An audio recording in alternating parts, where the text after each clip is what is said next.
सरस्वती नमस्तुभ्यं वरदे कामरूपिणी विद्यारम्भं करिष्यामि सिद्धिर्भवतु मे सदा।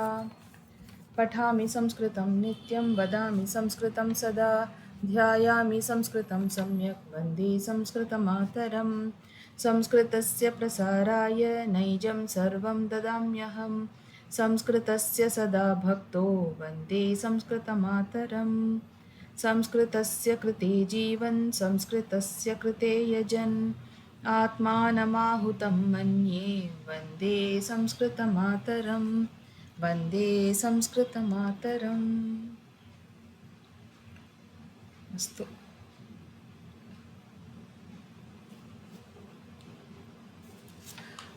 So today we have to start from the Subhashitam, isn't it? So the first Subhashitam.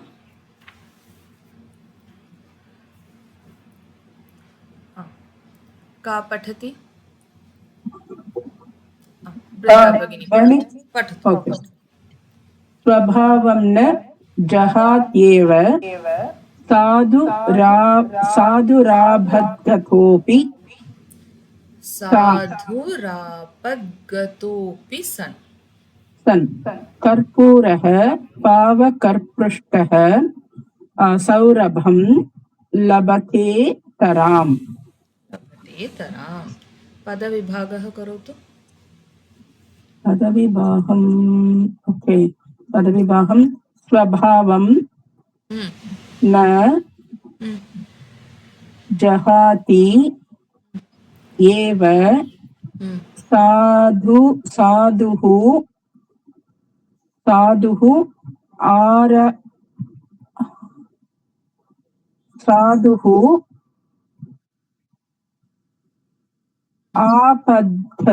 आपद्गतः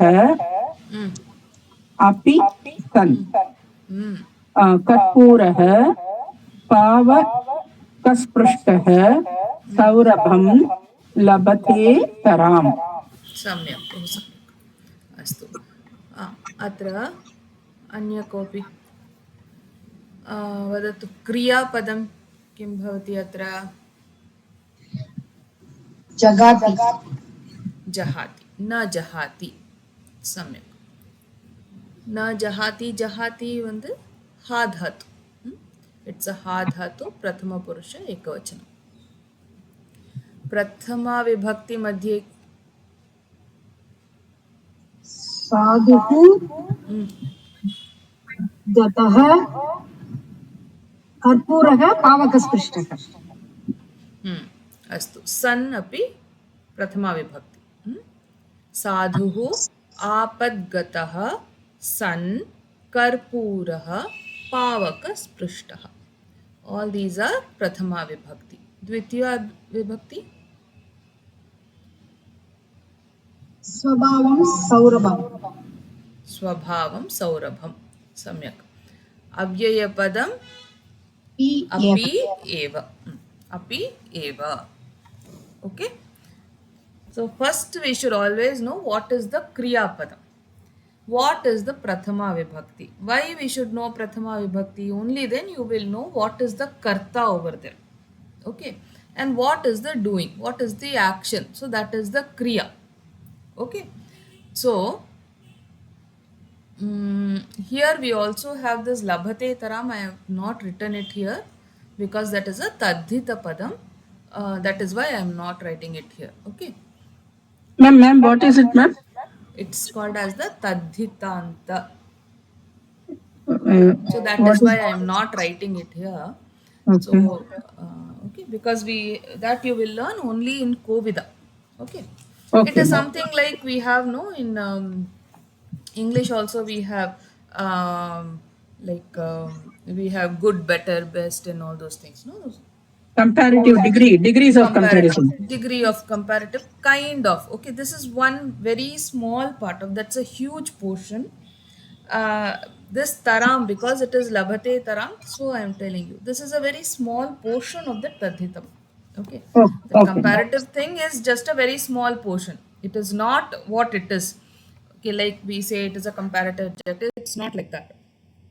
And this is very small portion of it. So it's a That is why I'm not giving you any details of this. Just know that that is what it is. Okay. Okay. So this much is clear. Yes, ma'am. Yes. We'll go to the next. So once you know what is the Kriya Padam, once you know what is the Prathama Vibhakti, what comes in Prathama, what comes in Dvitiya, the next step is creating the Anvayaha. What is the Anvayaha? So Anvayaha is Karpuraha Pavaka Sprishtaha. Here we have two words Yatha and Tatha which has been added in the brackets. So that is called as the, it is not there in the shloka but we are adding it. So these types of words are known as, what do we call it? We have learnt this. Adhyahara. Isn't it? This is called Adhyahara. That which is not there in the shloka, but we are adding it here to make it more meaningful. Okay. So, Yatha Karpuraha Pavakasprushtaha Saurabham Labhate Taram Tatha Sadhuhu Apadgataha Sannapi Swabhavam Na Jahati Eva. So, what is the meaning here? Karpuraha. We know what is Karpuraha. Karpuraha, camphor. Pavaka sprishtaha. Pavaka ityukte Agni. Pavaka Agni. Sprishtaha means parsham, touch. Okay. So, if camphor is touched by fire, what happens to it? It will get burnt completely, right? It will start burning. So, Pavaka Sprishtaha, the Karpuram is being touched by the fire. So, what happens? Saurabham Labhate Taram. Saurabham means fragrance. Labhate Taram, it gives out more of the fragrance. So, it means what? It is touched by the fire. So, when we have the Karpuram, it has nice good smell, but when you burn the karpuram, so what happens? It gives out more fragrance, isn't it? So same thing is being told here. So karpuraha, when it is touched by the fire, what happens? It gives out more of its fragrance. Okay. So similarly, now they are comparing this with how a person should be. So this is an example which is being given and now they are comparing it to a person. Sadhuhu, a wise man. Sadhuhu, uttama purushaha. Sajjanaha, anything you can say. Sadhuhu. Apadgataha sannapi. Apadgataha means difficulty. Sannapi, even when there is some difficulty, even in difficult situation, even when some difficulty falls on the person. Swabhavam, his nature, his character. Okay. Na jahati eva. He does not give it up. So whatever it is his character, whatever is his nature, he does not gives up. He does not give it up. Okay. So what are they comparing? A karpuram, when it touches the fire, when fire touches it, what happens? It gives more of its fragrance. Similarly, a sadhuhu, a wise man, when he is in difficulty, even when he is in difficulty, he never gives up his nature. Okay. So that is what they are saying here.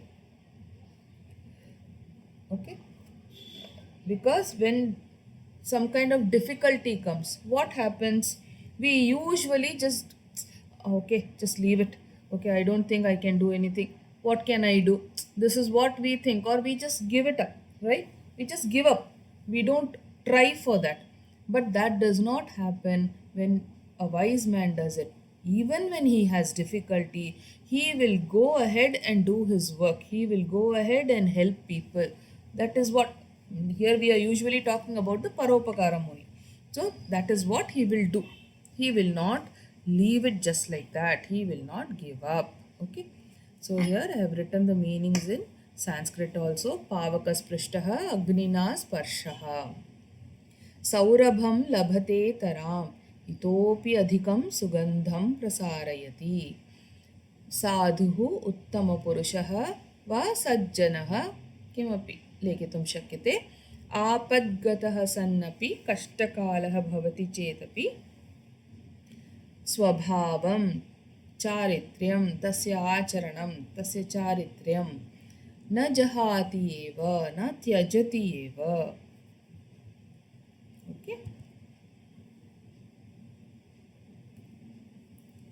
सो तात्पर्यं कर्पूरः यदा अग्निना स्पर्शं प्राप्नोति तदा तस्य सुगन्धं न्यूनं न भवति इतोपि अधिकं प्रसारयति एवमेव उत्तमपुरुषः यत्किमपि कष्टं चेदपि तस्य चारित्र्यं न त्यजति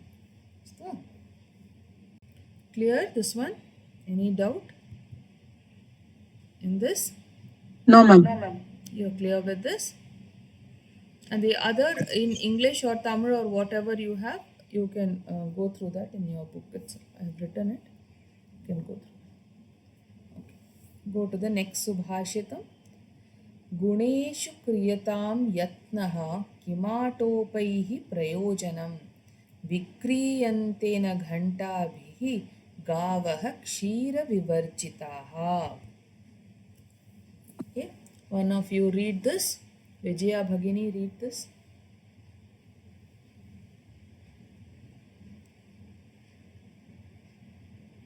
Vijaya Bhagini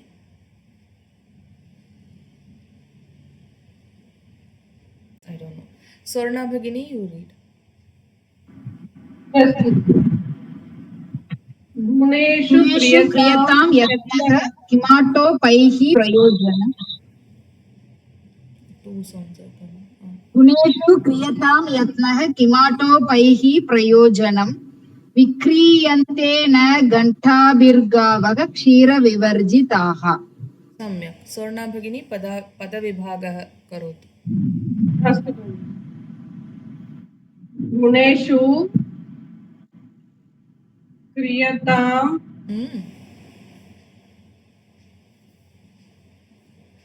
गुणेषु क्रियतां यत्नः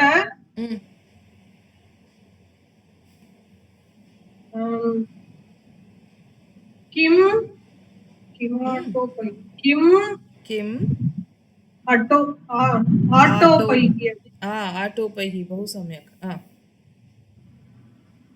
प्रयोजनं विक्रियन्ते न घण्टा अपि घण्टाभिः घण्टाभिः गावः क्षीरविवर्जिताः क्षीरविवर्जिताः अस्तु अत्र गुणेषु किं विभक्ति अस्ति गुणेषु सप्तमी अस्तु यत्नः यत्नः प्रथमा विभक्ति अस्तु किं किं क्रिया किं प्रथमा क्रिया no sorry kim is prathama vibhakti there's a typing mistake here kim is prathama vibhakti okay astu atopaihi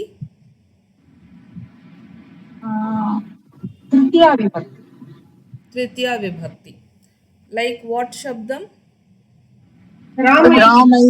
ramaihi we say no same thing atopaihi yes okay prayojanam द्वितीया प्रयोजनम् अत्र प्रथमा एव मैम प्रथमा मैम प्रथमा अस्तु विक्रीयन्ते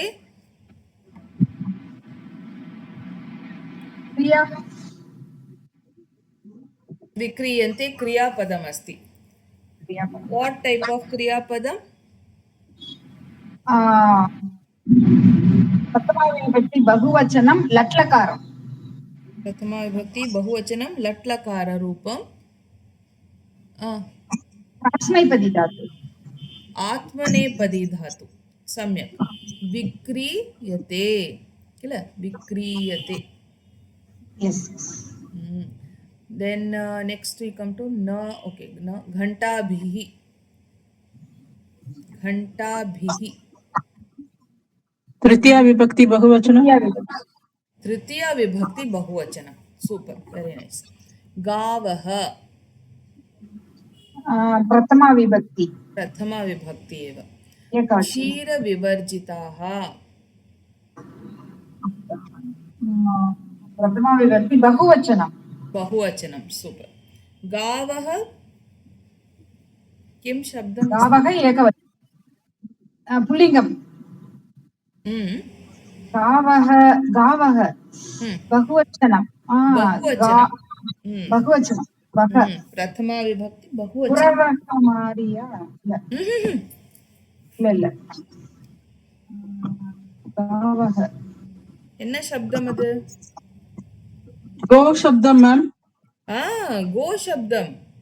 वेरी नैस्. ओकारान्त शब्दम् अस्ति किल? ओकार ओकारान्त गो शब्दः. सो गौः गावौ गावः गावः अस्ति. ஸோ இதுலேருந்து நமக்கு என்ன தெரியுது? Sorry, I'm so sorry. So here we come to know the கிரியாபதம், right? We know the kriyapadam, that is kriyatam. Kriyatam here is the kriyapadam, vikriyante is the kriyapadam. Kriyatam means it's in karmani, okay? It's in karmani. So that is why we will learn the karmani in the later chapters. So this is kriyatam is, pardon me? कर्मणि लोट लोट लोट् लकार Yeah, we will learn about the karmani later. Right now, just know that this is the karmani padam. That is why we have yatnaha as the prathama vibhakti rupa. Okay. Ma'am प्रयोजनम you said प्रथमा विभक्ति no ma'am Ah, is kim prayojanam? Kim prayojanam? Tadrisham kila. नपुंसकलिङ्गं that's what Prayojanam. okay ma'am that's it that's what I wanted to know. Okay. So here Anvayaha will be what? Guneshu yatnaha kriyatam. Okay.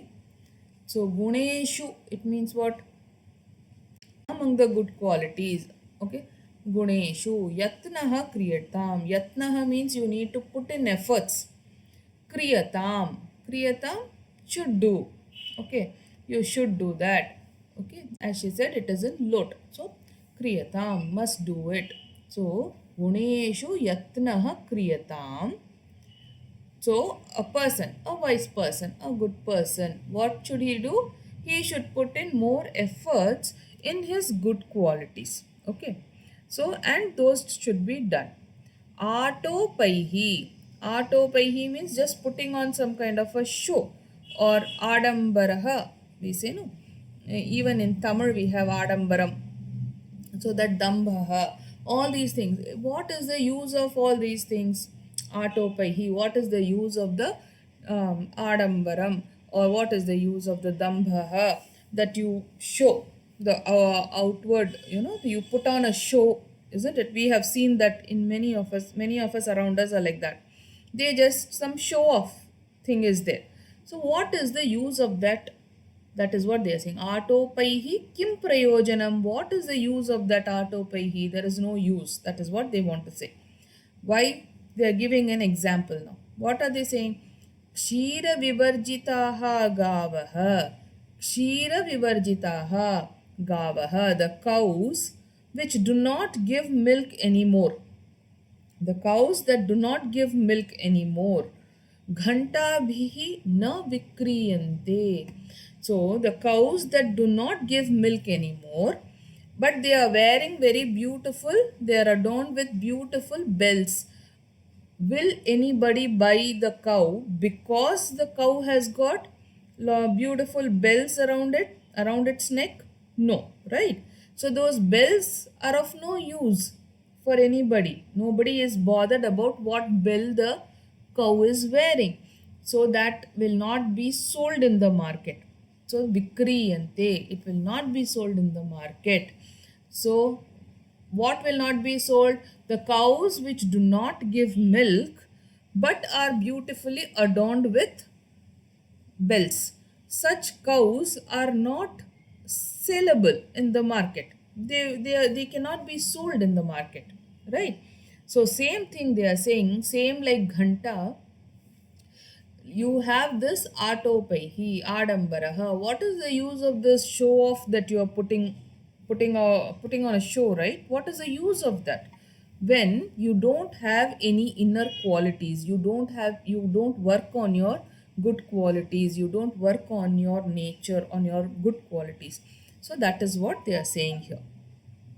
Okay, so here the Anvayaha is, we have seen that Tatparyam. Okay. Tatparyam is Manushyaha tasya uttama gunan vardhayitum prayatnam karaniyam. So he should work on enhancing or his good deeds or his good nature. Okay. Uttama gunan, his good virtues. So he should work on that. Asmin loke gunasya eva adaraha bhavati. In this world, people only value your gunaha, that is your virtues. They are only being respected. They are only being seen by people. Tasya adambarasya kimapi mulyam na bhavati. The person who is putting on adambaraha, there is no value for it. Yatha, the same way, goho chirena eva mulyam bhavati. A cow, the value of the cow is more if it gives more milk, isn't it? So only if it is giving milk, it has got the value. भवति न तु तस्याः कंठे कीदृशी घंटा बद्धः अस्ति तस्मिन् विषये. So it is not about that what kind of a bell it is wearing around its neck. यदि गां क्षीरं न ददाति तां कोऽपि क्रेतुं न इच्छन्ति. If it is not giving milk, nobody is interested in buying that cow. यह गां क्रेतुम् इच्छति सः तां कियत् दुग्धं ददाति इत्येव ज्ञातुम् इच्छति, न तु तस्याः कंठे बद्धायाः घंटायाः कियत् मूल्यं भवति इति. Isn't it? So person is interested in how much milk it is giving and not on the value of the bell that the cow is wearing around its neck. एवमेव मनुष्यस्य सद्गुणानेव सर्वे इच्छन्ति. People also value and like your sadgunas, the good natured person. We always like to be with good natured people. We don't like to be with somebody who is I mean, we should not say that, but somebody who is bad in nature, right? So we don't like to be with them. So tasya adambarasya kimapi prayojanam nasti. So there is no use of this adambaram. Okay, that is what is being said. This is clear to all of you? Yes, yes, ma'am.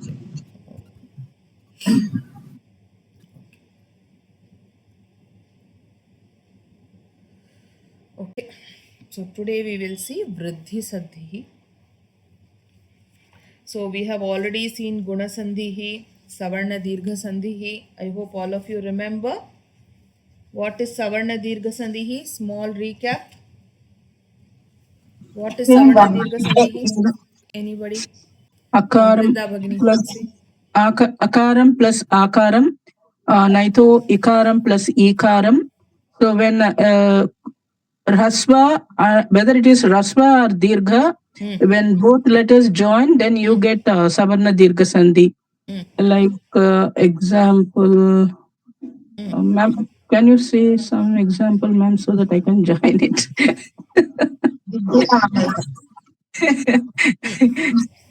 Vijaya Begini Is Solomon. this only for Akaram or is this for some other Aksharas also? All Swara Aksharas. Swara akshara, chara, a, E, C, U, Ru. Very good, very good. So it is for all these, and then the result is in place of both you will have the Dirgha. isn't it? Geetu. Correct. So give me two examples. Anybody? Vidya अधिकमालयः विद्यालयः Super. One more. Banu plus Udayah, Banodayah, Banodayah. Wonderful. Wonderful. Anantaram Rama plus Gunasandhi. Alayam, Ramalayam. अस्तु अस्तु. गुणसन्धिः. Guna Sandhi is like a or a. When it joins with ekaram, a plus e becomes a. A plus u becomes o. A plus ir becomes ar. A plus l becomes al. सम्यक्, बहु सम्यक्. Examples? Mahotsavam. Maha plus utsavam, Mahotsavam. A plus Maha plus utsavam. A plus u becomes o. ओ बहुत सम्यक्. Tatevam. A plus tatevam. Tata plus evam tatevam. तथैवं तत् No, no. I don't think it's right. अन्य कोऽपि एक उदाहरणं वदतु. Maha plus Ishwari, Maheshwari. महेश्वरी. सम्यक्. Deva plus Rishi, Devarshi. बहु सम्यक्. बहु सम्यक्. So this much you all remember. So let's go to the Vriddhi Sandhi. So Vriddhi is what you are getting something from the Guna Sandhi, no? You get A. It becomes A. Now we will use this A and O for the Vriddhi Sandhi. Okay. So in Vriddhi Sandhi, what is happening? Purva Padam. That is the Purva Padam. Kim bhavati? Akaram अथवा आकारं भवति. अनन्तरम् एकारं वा ओकारम् I औ अपि भवितुमर्हति. भवति चेत् किं भवति? तयोः स्थाने ऐकारः वा औकारः इति आदेशः भवति. Okay, it means what? Purvapadam, that is the last letter of the first word. If it is an akaram or an akaram, and then you have A or O, it can also be I or OU, anything. So A, I, O, OU. If it is any of these, then it is replaced by I or OU. Okay, in place of akaram and ekaram, it will become I. In place of akaram and okaram, it will become au. Okay, so Meera Bhagini, can you read? Bhagini. The entire one completely. No, just read the table enough. A plus A, I. A adhikam I, A adhikam A, I. A adhikam I. Samyak. Anantaram. Patithu Bhagini. A adhikam O, au. A adhikam au. A adhikam O, au. A adhikam au. So this is clear. A or I, if it is there after the akaram or akaram, it will always be I. Okay. If you have akaram at the end of the word and then followed by an okaram or an aukaram, then the result will always be an au. Clear? Let's see some examples. Yes. So here we have tatra adhikam eva. So tatra can be split as takaram, tr, and then a. Then you have a and v. So a adhikam a becomes I. So it becomes tatraiva tatraiva. Okay, this be very clear. Akaram plus ekaram will become aikaram. So instead of that you will write I. So tatraiva. Okay. Next example. Raja adhikam aishwaryam. Here again we have ra ij adhikam a. Ij adhikam a. After that you have aishwaryam. I adhikam shwaryam. So the last letter of the first word is a. Okay. And the first letter of the next word is I. So a adhikam I will become I only. So it will become I. A plus I. It is given here, isn't it? Then it becomes Rajaishwaryam. Okay, Rajaishwaryam. Jakaram adhikam I jai. Rajaishwaryam. Okay. Next, Vana adhikam oshadhihi. Vana adhikam oshadhihi. Va in adhikam akaram. So I'm not splitting the vakaram and all, that is we know that. So in adhikam akaram. Then so the last letter of the first word is what? Akaram. The next letter is what? Okaram. So we have seen here in the second table, akaram plus okaram gives you aukaraha. So it becomes au. A adhikam o becomes au. So one au shadhihi. One au shadhihi. Okay. One more example. Divya adhikam aushadham. So here we have the last letter is akaram. Divya. Yakaram plus akaram. So is the last letter. Then we have au. Okay, aushadham. Au we have. Then adhikam au becomes au. So divyau shadham. Divyau shadham. Clear? Any doubt in this? No, Bhagini. Clear, right? Okay. Yes. So we'll go to the practice. Some abhyasas we'll do in Vriddhi Sandhi. Tava adhikam aishwaryam. What is it?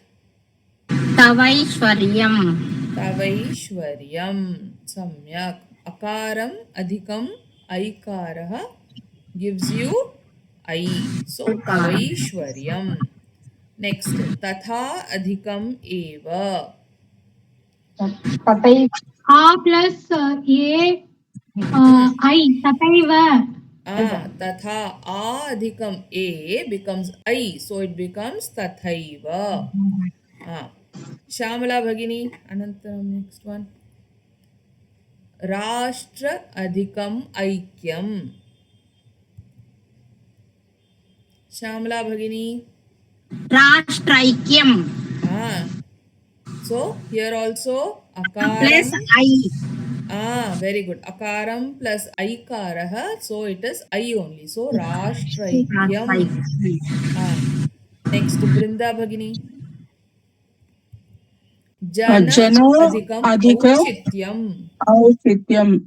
Janau chityam. Janau chityam. Samyak. Akaram adhikam aukarah. So janau chityam. Next. Tasya adhikam odanam. Who will say? Sorna Bhagini. तस्य अधिकम् ओ औकारं तस्यौदनं Samyak. Tasyaudanam. Next.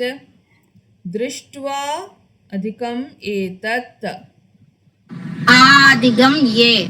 Drishtwaitat. Samyak. Bahu samyak. अनन्तरं नव अधिकम् औषध मल्लिका भगिनी नवौषध वदतु नवौषध नवौषध sorry अद्य अधिकम् एव अद्यैव आ प्लस आ प्लस ये सो so अद्यैव it becomes अद्यैव सम्यक् okay ओके मैम next गङ्गौघः स्प्लिट पण् मीरा भगिनी गङ्गौघः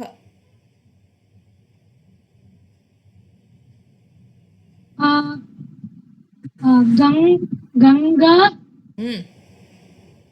प्लस ओगः वेरी गुड गंगा अधिकम् ओघः गङ्गौघः अनन्तरं सदैव सदा प्लस एव वेरी गुड सदा प्लस एव सदैव वेरी गुड महौषधिः विजया भगिनी महा अधिकम् औषधिः महा अधिकम् ओषधिः ओके नेक्स्ट बिम्बौष्ठी बिम्बौष्ठी बिम्ब अधिकम् ओष्ठिः वेरी गुड बिम्ब अधिकम् ओष्ठी बिम्बोष्ठी परमौदार्यं वृंदा भगिनी परम प्लस औदार्यम परमौदार्यम वेरी गुड परम अधिकम् औदार्यं परमौदार्यं चैतत् मल्लिका भगिनी च अधिकम् किमपि न एतत् उक्तवती भवति वा न वा अस्तु च अधिकम् एतत् वदतु मल्लिका भगिनी स अधिकम् एतत् सम्यक् बहु सम्यक् अस्तु अनन्तरम् एकैकम् एकम प्लस एकम एकम् एकैकम् एकम् एकः एकं वा चल्लालि एकम् एकं भवति वा अधिकम् तत्र एकम् एकं भवति वा तत्र एका अधिकम् एकम् एका एकं प्लस वरा एकम् एक अधिकम् एकं एकैकम् नैनं न अधिकम् एनं न अधिकम् एनम् नैनं न अधिकम् एनं तवौदार्यं तव प्लस औदार्यम् तव प्लस औदार्यम् अस्तु this much is clear okay clear ma'am one very quick revision of guna sandhi also okay yes ma'am mama iva ममेव सम्यक् परम अधिकम् ईश्वरः परमेश्वरः सम्यक् रमा अधिकम् ईशः रमेशः रमेशः सूर्य अधिकम् उदयः सूर्योदयः सूर्योदयः ओके देन यमुना अधिकम् ऊर्मिः मल्लिका भगिनी एकनिमिषं विजया भगिनी श्यामला भगिनी एकनिमिषं मल्लिका भगिनी वदतु यमुना अधिकम् ऊर्मिः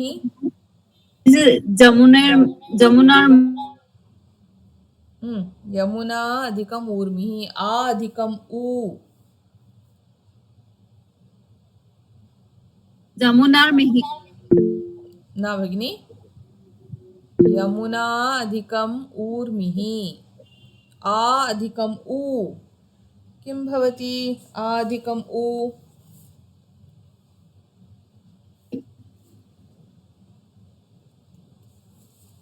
जमुनार्मि न श्रूयते भगिनि. हेलो वदतु. ओ भगिनी यमुनोर्मिः मीरा भगिनी वदतु.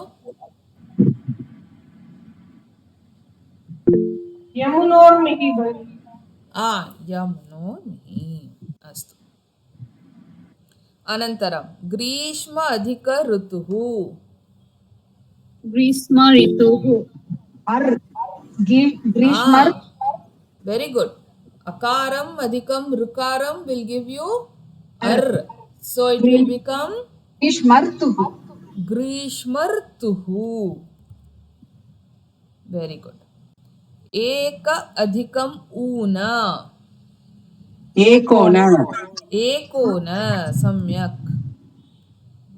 अनन्तरं वृक्ष अधिकम् उपरि.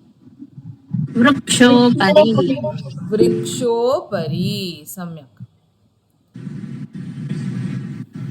तव अधिकं लकारः. तवल्कारः तवल्कारः. अकारः अधिकं ल gives you al, so तवल्कारः. Very good. राजा अधिकं ऋषिः. राजर्षिः. राजर्षिः. अधिकं ऋ अर्, so it becomes राजर्षिः. महा अधिकम् उत्सवः. महोत्सवः. महोत्सवः. आकारम् अधिकम् उकारं महोत्सवः. लता अधिकम् इव. लथेव लतेव. सम्यक्. महा अधिकम् इन्द्रः. महेन्द्रः. महेन्द्रः. आकारम् अधिकम् इकारम् महेन्द्रः. मम अधिकं ऋणं. ममर्णम् अर् ममर्णम्. करेक्ट. अधिकं ऋ अर्, सो ममर्णम्. वेरी गुड. प्रकाश अधिकम् उत्सवः. प्रकोत्सवः प्रकाशोत्सवः. प्रकाशोत्सवः प्रकाशोत्सवः. वेरी गुड. यथा अधिकम् इष्टः. यथेष्टः. यथेष्ट. One more time. यथा प्लस इष्ट यथेष्ट. यथेष्ट. प्लस ये. यथेष्ट. Correct. Okay, so looks like this is clear. Correct. आम भगिनी. yes ma'am very clear. Okay, just a moment please.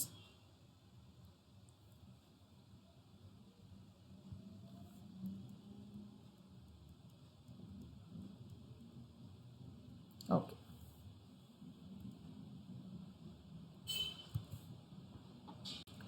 We'll do the Kavya Katha. What is the time? We still have. So we'll do the Kavya Katha. Okay. Somebody do the reading.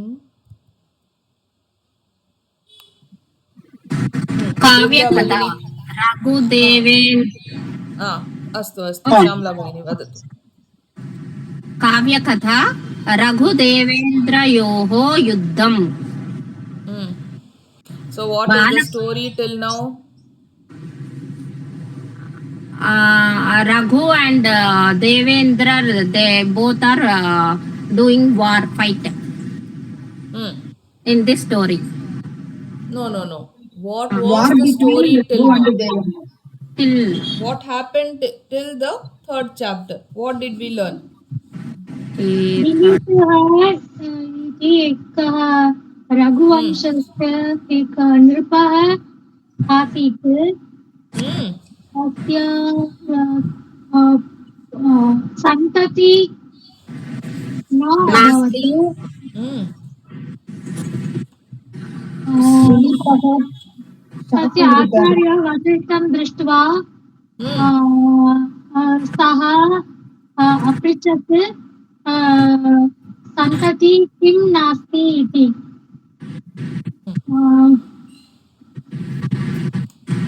Then Acharya told to do the sevai, guy.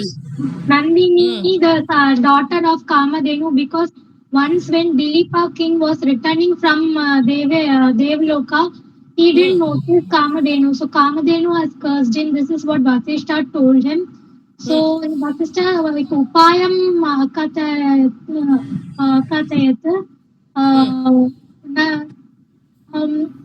Kamadhenu's daughter Nandini is there. You serve her and she will bless you. Serve her for how many days? 21 days. 21 days. Very good. Then after that, what happens? Nandinyaः is testing the Dilip and his wife are serving Nandini faithfully, and one day Nandini was taken for grazing,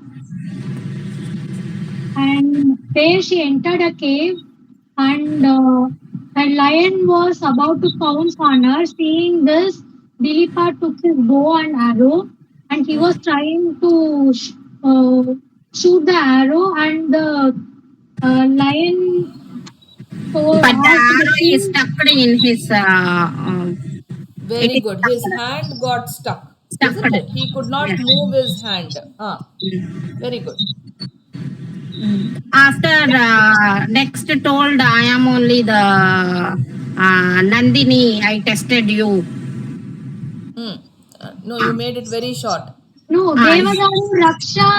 Who was that lion? What was the name of the lion? Kumbhodaraha.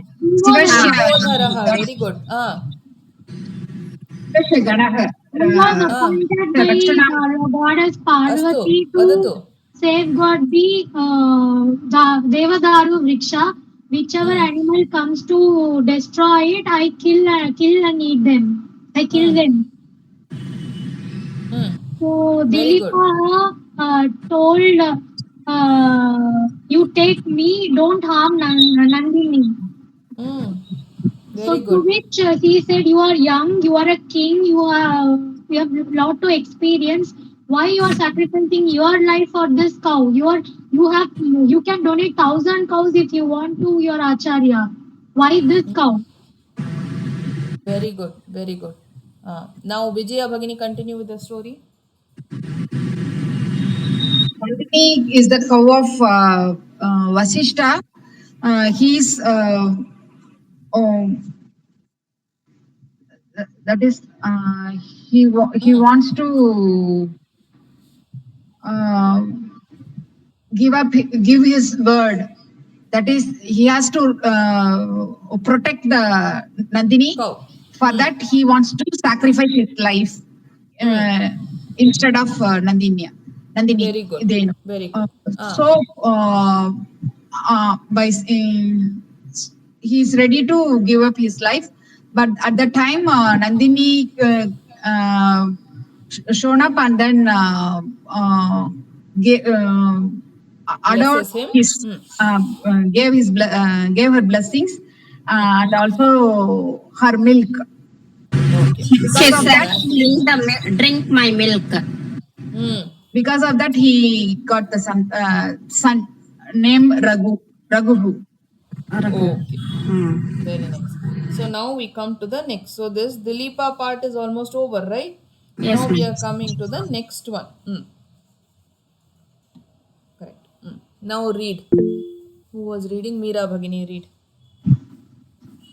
Raghu Devendryoho Yuddham. बालकः रघुः दिने दिने प्रवृद्धः सः योग्यं शिक्षणम् अपि प्राप्तवान् तस्य विवाहः अपि सम्पन्नः दिलीपः राज्यभारं लघुं कर्तुम् अपेक्षितवान्. Now tell the meaning. बालकः रघु दिने दिने प्रवृद्धः. The boy Raghu started getting old. He was growing. He was growing. Pravruddhaha means grew. He was growing. Grew. Day by day he was growing. Isn't it? सः योग्यं शिक्षणम् अपि प्राप्तवान्. He received education. योग्यं Got very good or good education. Okay. good education. तस्य विवाहः अपि सम्पन्नः. Even his marriage was also fixed. Very good. दिलीपः राज्यभारं लघुं कर्तुम् अपेक्षितवान्. The king Dilipa requested that his burden of the kingdom be taken. Taken, no. Laghu. Laghu ityukte? Lighten his burden. Reduce. Reduce his So, burden. what he wanted to Rajyabharam. Rajyabharam means? The ruling the kingdom. The Rajyabharam. He was heading the kingdom, right? So, what he wanted to do, he wanted to lighten his burden. So, Rajyabharam. So, he wanted to lighten it. So, that is what he thought. Apekshitavan. He thought about it. Okay. So, next. Okay. Thank you, Meera Bhagini. Next. Shamala Bhagini. Next 4 lines you read. अतः सः रघुकुमारस्य पट्टाभिषेकं कृतवान्. Then he started. Read 4 lines and then you tell the meaning. Read Okay. the 4 lines. ततः 100 अश्वमेधयागान् कर्तुं सङ्कल्पितवान्. शतेन अश्वमेधै देवेन्द्रपदवी लभ्यते. दिलीपेन अश्वमेधयागाय यागाश्वाः प्रेषिताः. Okay. Now tell. Okay. अतः सः रघुकुमारस्य पट्टाभिषेकं कृतवान्. Then he want to do the पट्टाभिषेकं to Raghu. ततः 100 अश्वमेधयागान् कर्तुं सङ्कल्पितवान्. He want to do the 100 अश्वमेधयागं. Kartum sankalpitavan. He सङ्कल्पितवान्.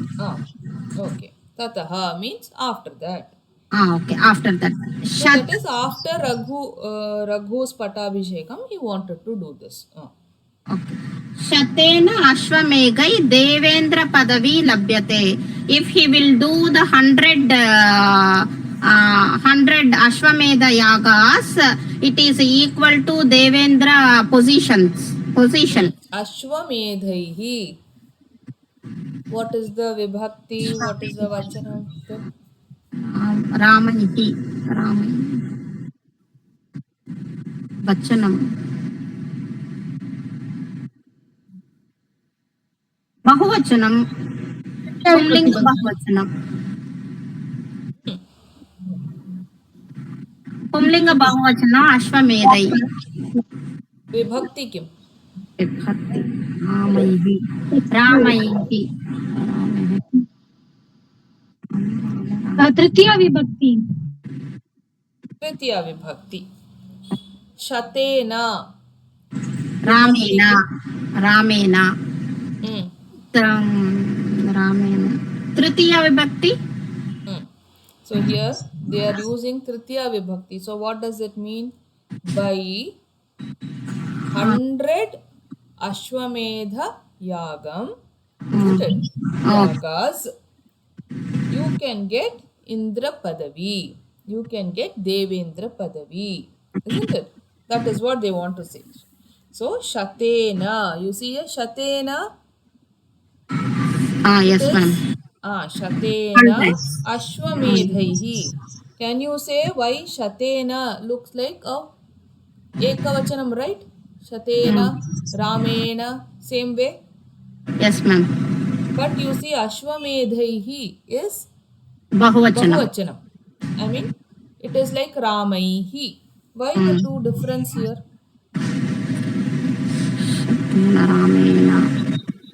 Doing only one person only. Wait. Vijaya Bhagini, what are you saying? Ashwamedhaihi, number of horses. So it's a plural form, but 100 Shatena is 100. So it is in single. Singular Ashwamedhaihi. form. So 100, like in English also, how do we say 100 Ashwamedha yagas or yagnyas? Ashwamedha Yeah. yagnyas. 100 Yes. Ashwamedha Plural form. yagnyas is what we say, right? So in the Yeah. same way, it has been used here. Okay. Shatena Ashwamedhaihi. Oh. Thank you, Shamla Bhagini. Brinda Bhagini Pathatu. Next. Devendra पदवी लभ्यते दिलीपेन अश्वमेधयागाय यागाश्वाः अप्रेषिताः अश्वानां रक्षणाय रघुः गतः 1900 यागाः निर्विघ्नाः जाताः अंतिम okay. So Devendra Padavi Labhyate means, so once a person does 100 Ashwamedha Yagas, he will get Indra Padavi. Dilipena Ashwamedha Yagaya Yahashvaha Preshita. So Dilipa wanted to do 100 Ashwamedha Yagas. Ashwanam Rakshanaya Rahuhu Gataha. Dilipena Ashwamedha Yagaya Yagashvaha Preshitaha. So what are they saying? Dilipena, by Dilipa, Ashwamedha Yagaya. What is the vibhakti here? Ramaya.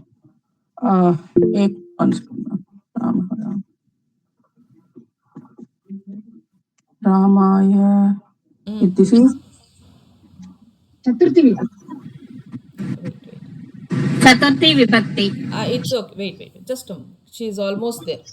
Ramaya, she came till that. So Ramaya is what vibhakti, Brinda Bhagini? Yes, ma'am. Chaturthi, ma'am. Singular. Matlab. What is it? Ekavachanam. Yeah. Right. So Ashwamedha Yagaya. So what does that mean? When something comes in fourth, what does that mean?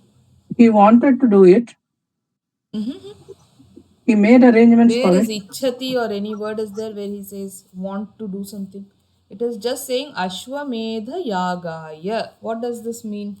Get something. Do something. Fourth Vibhakti. So what is the meaning here? Fourth Vibhakti. Meera Bhagini? Dhanate Chaturthi. So he's sending the horses for the yajna. So he's giving something. No, it's very simple. It is for the Ashwamedha Yagam. For the Ashwamedha Yagam. By Dilipa. For the Ashwamedha Yagam. Yagashvaha. What? Is there any sandhi here? Anybody can see any sandhi here? Savarna Dirgha Sandhi. How to split? Yaha plus Ashva. Yaga Shvaha. Correct. Very nice. So, Yaga Shvaha. For the Yajna, what is he sending? Ashvaha. He is sending horses for the Yajna. Preshitaha sends. Okay. So, this is a Karmani sentence actually. Yes. Yes, ma'am. Now, Ashwanam Rakshanaya Rahuhu. Excuse me. Tell ma. Ashwanam Rakshanaya Rahuhu Gataha. So I think he sent Raghu also went along with it to protect, to give security. Here again, Rakshanaya. What Vibhakti? Same again, fourth Chaturthi. Fourth Vibhakti. So for the protection of the horses, Raghu went. Okay. Ekonashatam yahaha nirvignaha jataha. So 99 yahas were done without any problem, without any destruction. Disturbances. Okay. Ekona shatam, isn't it? Ekona. Ekona, 99. what is the sandhi? Ekona Sandhi. Eka plus Una. Na A plus ekona U. gunasandhi. Gunasandhi. Guna Gunasandhi. sandhi. Samyak. Ekona shatam means 1 less than 100. So it is 99. Yagaha nirvignaha jataha. Okay. Hmm? Next. Sorna Bhagini. जी अन्तिमस्य यागस्य अश्वः अश्वः प्रेषितः धनुर्धीराः रक्षाः आसन् परन्तु देवेन्द्रः तत्र आगतः सः गुणशरीरं Gupta धृतवान् Shariram. गुप्तशरीरं धृतवान् Hmm. आश्रम् अपहृतवान् Ashvam. Ashvam अश्वम् apahritavan. अश्वम् अपहृतवान् रघुराजस्य सैन्यम् अक्ष- आक्षर Ascharyachakitam abhavat.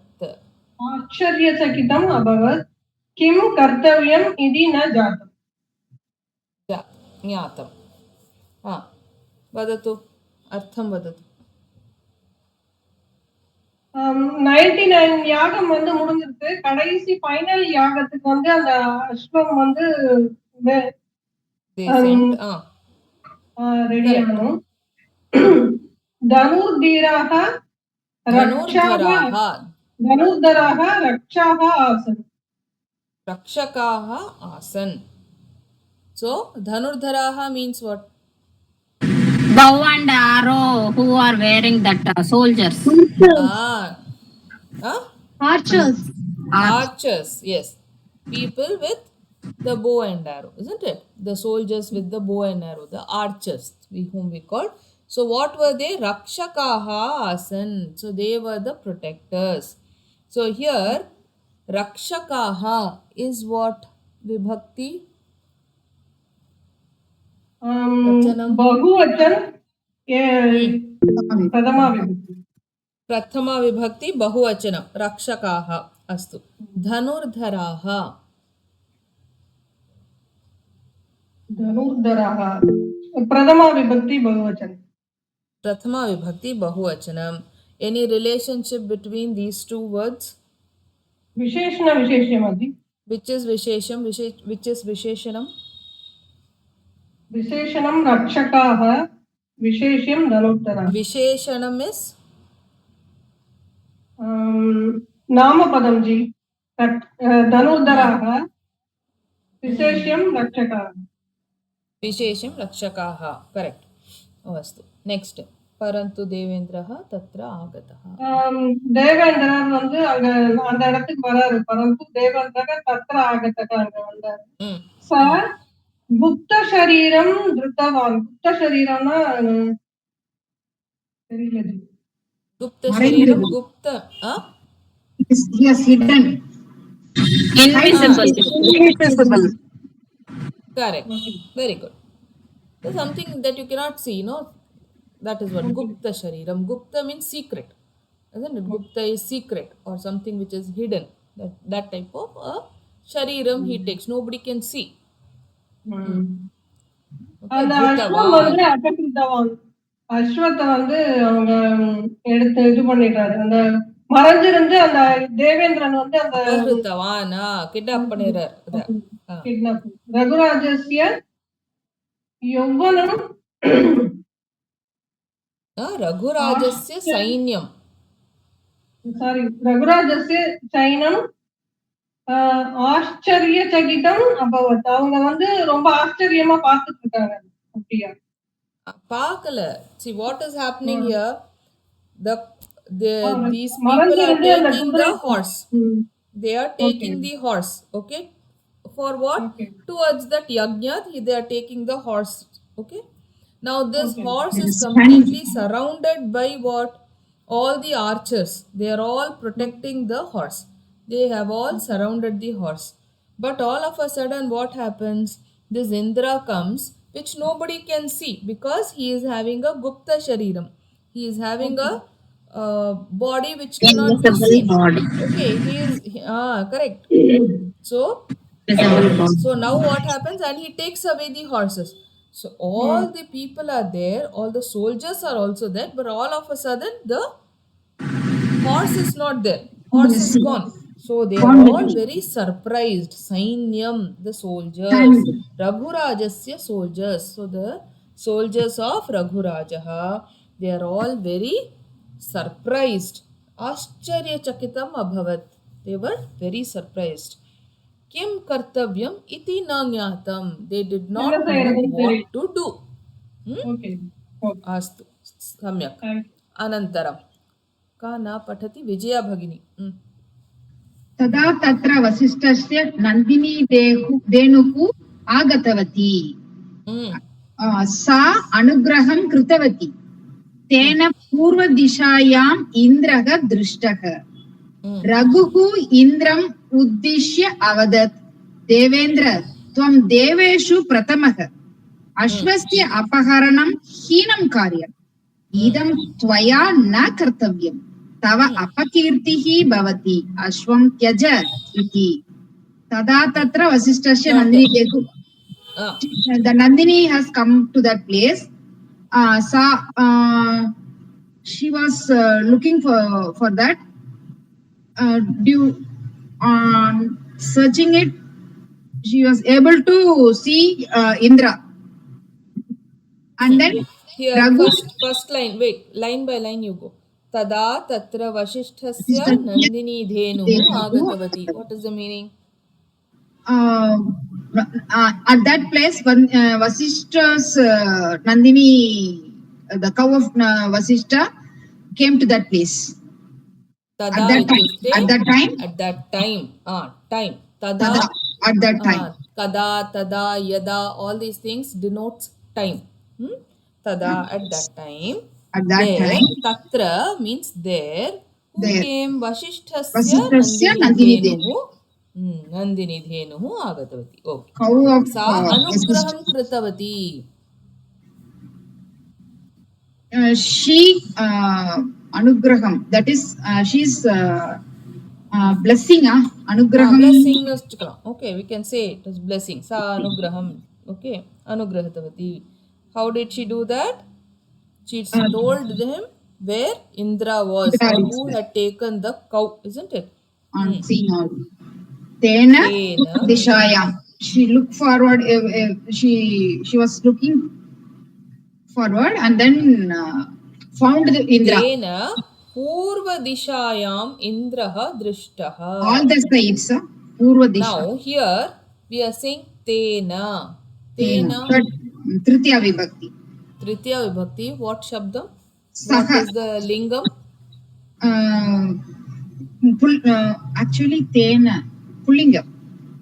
Pullingam. So we are not referring to Nandini here. Nandini. Okay. Indra. Correct? We are not referring to Nandini here. Tena purva dishayam Indraha drishtaha. So who saw this? Raghu Maharaj. Raghu. Purva dishayam. Purva ityukte purva dishayam means in the northern direction. Purva means in the eastern direction. East. Indraha drishtaha. So whom did he see? He saw Indra. The eastern direction. Now Raghu Indram uddishya avadat. On seeing Raghu, on seeing Indra. Uddishya means to. Okay. To see. To him. So Raghu spoke to him. Okay. Devendra, tvam deveshu pratamah. You are the head of First among the person. devas. Devan. Deveshu sabdami vibhakti. Very good. Saptami, very good. Ashwasya apaharanam heenam karyam. Sashti vibhakti. Ashwasya. Shashti. So Apaharana. That is stealing the very good. horse. is a Neecha Karyam, Heenam Karyam. Neecha Karyam. Very good. It's a Neecha Karyam. Very good. Neecha Karyam. Idam Tvaya na Kartavyam. You are not supposed to do this. Tvaya. This should not have been done by you. That's what. Not done by you. Tava apakirtihi bhavati. It's apakirti. That is you. That will spoil your pugal. That is Correct. Very good. kirti. So your fame, Kirti. Very good. Kirti. So Tava. Vibhakti kim? Tava. That is Tava. Sashti vibhakti. षष्ठी विभक्ति सम्यक् अत्र त्वया त्वया किं विभक्ति Tvaya Chaturthi. Maya Tvaya Ramaya Tritiya va? तृतीया Tritiya vibhakti. Tvaya. तृतीया किं लिङ्गं Strilingam. स्त्रीलिङ्गम् अस्तु सम्यक् अनन्तरम् अपकीर्तिः Apakirti bhavati. Ashvam tyaja. Leave the horse. इति वेरी नैस् का न पठति सर्वे पठितवन्तः वा अस्तु हू स्टार्टेड् मीरा भगिनी श्यामला भगिनी मीरा भगिनी अस्तु मीरा भगिनी पठतु इन्द्रः रघुं दृष्ट्वा राजकुमार कीर्तिः एव मुख्या अहम् एकः शतक्रतुः इति प्रसिद्धः अन्यः शतक्रतुः लोके नास्ति यदि तव जनकः शतम् अश्वमेधान् करोति तर्हि सः शतकृतः भवति शतक्रतुः भवति क्रतुः भवति अतः अहम् अश्वम् अपकृतवान् इति अकथयत् meaning Indra Ragum Drishtva. Indra seeing Raghu said Rajakumara Kirtihi Eva Mukhya. Fame is only important, Prince. Ekah Shata Kratuhu iti Prasiddhah. Shata Kratuhu means something related to 100. Shatakratuhu means one who has completed 100 Okay, Ashwamedha the one who has Yajnas. performed 100 sacrifices is 100 called Ashwamedha Shatakratuhu. Yajnas is known as a So Shatakratuhu. Indra says that he He is is famous known as a as the Shatakratuhu. one who has performed 100 sacrifices. Bhagini, your voice is breaking. Oh, is it? Can't you hear properly? I don't know what is the problem. Maybe my internet problem is there. I don't know. Bhagini, your voice. Still it is breaking? Can't hear? Your voice only means it is we cannot hear clearly. Oh, is it? Yes, ma'am. I don't know what is the problem. Maybe there's an internet problem. I don't know. Now okay, ma'am. Now it's okay? Okay.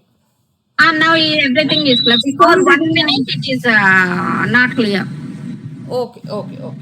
इदानीं शब्दं शृणु. स्पष्टं वा अस्तु अस्तु now tell. अहम् एकः शतक्रतुः इति प्रसिद्धः and only one known as who has performed 100 sacrifices. The one who has performed, one who has 1 minute, Meera Bhagini. The one who has completed all 100 Ashwamedha Yajna is known as a Shatakratuhu. Okay. So Indra is very famous as a Shatakratuhu. That's what he is saying. I am very famous as a Shatakratuhu. Okay. Now continue, Meera Bhagini. अन्य शतक्रतुः लोके नास्ति. Okay, nothing. There is no other person who has completed 100 sacrifices in the world.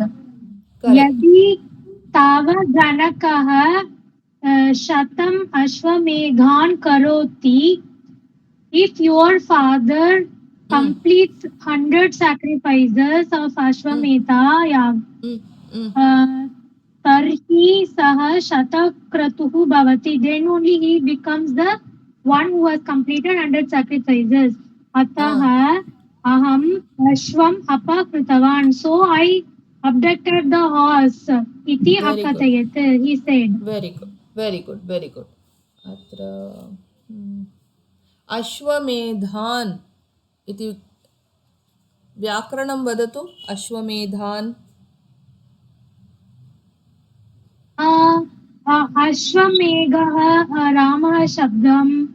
Meghan is Bahuvachanam. Ashwameghan Dvitiya Vibhakti Bahuvachanam. सम्यक्. द्वितीया विभक्ति बहुवचनम् अश्वमेधान्. अस्तु. Very गुड. Next श्यामला भगिनी. रघुः in the आं भगिनि. रघुः इदं वचनं श्रुत्वा यदि आग्रह शस्त्रं गृह्यताम् इति अवदत्. रघुदेवेन्द्रयोः भीकरं युद्धं जातम्. रघुः बाणं गृहीतवान्, क्षिप्तवान् च. इन्द्रस्य भुजे चिह्नं जातम्. इन्द्रः कुपितवान्. वज्रायुधेन रघुं ताडितवान्. रघुः भूमौ पतितवान्. क्षणे एव उत्थितवान् च. सम्यक्. Okay ma'am. अर्थं वदतु. रघुः इदं वचनं श्रुत्वा, when Raghu listened this everything, he became very angry. Shastram gruhyatam iti avadata. Okay, take your arrow and bow also. We can we can fight. Raghavendra yoho bhikaram yuddham jatam. Then both are started to fight. Raghu banam so much very terrible. Very good. Next. Raghu banam gruhitavan. Then first Raghu took the arrow first. अस्तु. अनन्तरं रघुदेवेन्द्रयोः व्याकरणं वदतु. रघुदेवेन्द्रयोः.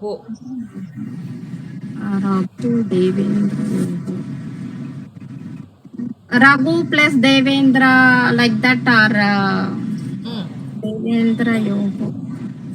विभक्ति वदतु. विभक्ति वचनं वदतु. रघु देवेन्द्र योः पुंलिंग बहुवचनं. रामयोः बहुवचनं वा? बहुवचनं द्विवचनं. both, so द्विवचनं. रघु देव, so द्विवचनं. षष्ठी विभक्ति. अस्तु. षष्ठी विभक्ति. सम्यक्. अनन्तरं so both are started fighting with terrible. Then Raghu took the arrow and he kept the arrow in this bow. Kshiptavan cha. क्षिप्तवान् इत्युक्ते Keep or kept. kept नास्ति. Keep. Threw. He just let go the arrow, no? That is how. Threw. Okay. Throwing we say, no, that. Okay, throwing. क्षिप्तवान्. Indrasya bhuje chihnam jatam. So he done that in that bhuja. It became hot. The arrow go and then bhuje. Indrasya इत्युक्ते of Indra's hand. Bhuje, the hand. Chihnam ityukte mark. Symbol. Mark. No, not symbol. Mark. He has hit him with the arrow, no? So it has hit him in the hand. So what has happened? He's got hurt. hurt. So when you get hurt, you have a mark over there, no? That is what they are saying. Okay, ma'am. Mm. Okay. Indraha kupitavan. So he also became very angry. Mm. Vajrayudhena ragum taditavan. So he took Vajrayudham, Indra's ayudham, Vajrayudham. He took that one and he also started to fight with Raghu. Taditavan ityukte, he hit him with that. He He hit Raghu with the Vajrayudham. Ayudham. Raghuhu bhumau patitavan. Because of that Vajrayudham, Raghu fell down in the ground. Fell down. Fell down. Shane eva uthitavan cha. At the next second, again he Got up. stand up. Very good, very good. Samyak Shamla Bhagini. Anantaram Brinda Bhagini va Patatu. रघुकुमारस्य पराक्रमेण इन्द्रः सन्तुष्टवान्. इन्द्रः वरं पृच्छ, अश्वं तु न ददामि इति अकथयत्. रघुः अश्वं विना अपि यागः पूर्णः भवतु, यागफलं च भवतु इति प्रार्थितवान्. इन्द्रः तथास्तु इति वरं दत्तवान्. सन्तुष्टः रघुः राजधानीं प्रत्यागतवान्. रघुकुमारस्य षष्ठी विभक्ति पराक्रमेण इन्द्रः सन्तुष्टवान् द्वितीया विभक्ति. So Raghukumarasya parakramena. So seeing Raghu's fighting skill, Indra was very happy. Indraha varam pracha. So Indra told, you ask me any boon. Ashvam tu na dadami, but I will not give the horse. Iti akatayat. So this is how what he said. Raghuhu ashvam bina api yahaha purnaha bhavatu. So Raghu asked Indra, you just give me a word that without this horse, let this yaha get over. Yaha palam cha bhavatu. Let us get the benefits of yaga. Indraha tatastu iti varam dattavan. So Indra said, okay, I will give you this boon. Santushtava Raghuku rajadanim pratyagatavan. So Raghu happily went back to his kingdom. Very good. Bhavatu. Kim lakaraha? Bhavatu. लोट् लकारः. अस्तु, सम्यक् भगिनि. अस्तु, अत्र अद्य स्थगयामः.